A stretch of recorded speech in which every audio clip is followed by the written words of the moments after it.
1918 in Germany and the start of the Weimar Republic. The end of 1918 was a very difficult time for Germany as they underwent a lot of change and there were lots of problems. The first change is that the old leader, the Kaiser, has left. World War I was going badly for Germany by the autumn of 1918. They were in a state of chaos and they were going to lose. The Allies had offered the Kaiser a peace treaty in which Germany was to become a democracy, but the Kaiser refused. Because the Kaiser refused, on the 7th of November 1918, sailors at a naval base at Kiel revolted and went against the government. On the 9th of November, the Kaiser fled to Holland. He ran away and left Germany behind. And this little period of time is sometimes known as the German Revolution. Because the Kaiser had left Germany and there's no leader in Germany, it was left to a man called Friedrich Ebert to step into the breach. The day after the Kaiser fled, Ebert becomes the new leader of Germany. And it's Ebert that signs the armistice on the 11th of November 1918, which draws World War I to an end. This goes down particularly badly with Germany, and they feel that Ebert has stabbed them in the back.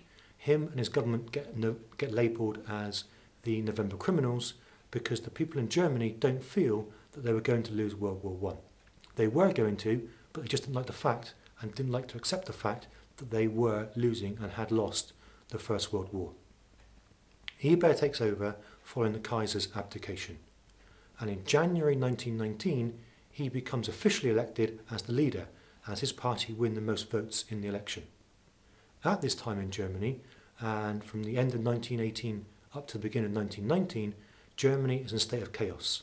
There's unemployment from the soldiers that are returning back from the war with no jobs to go to.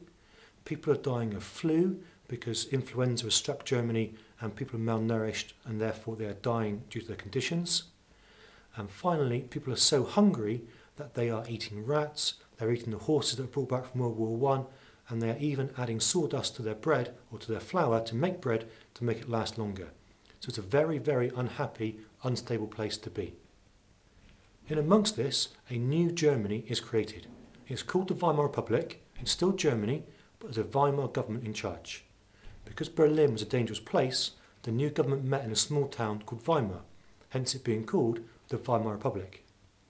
Under this new Germany, and under Ebert's leadership, the Weimar Republic has got what's called a constitution. The Weimar Constitution was the set of rules by which Germany was to be run. And this was a lot different to life under the Kaiser. The Kaiser was a strong individual leader whose word went. Under the Constitution, things changed. It was a more open system and it was a democracy. There were free elections in which anybody over the age of 20 could vote, that's men and women. The voting system was a system of proportional representation, whereby if you won 20% of the votes, you got 20% of the seats. There was a president in charge of Germany who got elected every 7 years, and there was a chancellor who helped the president to run the country. The president had emergency powers. Under Article 48, if the country was in a state of emergency, then the president could declare this, and under Article 48, he could have total control of the country and he could act on his own. And this was to set a dangerous precedent, as we'll see later on. So, 1918, the Kaiser leaves, there's unemployment, there's flu, there's starvation, and we get this new set of rules called the Weimar Constitution.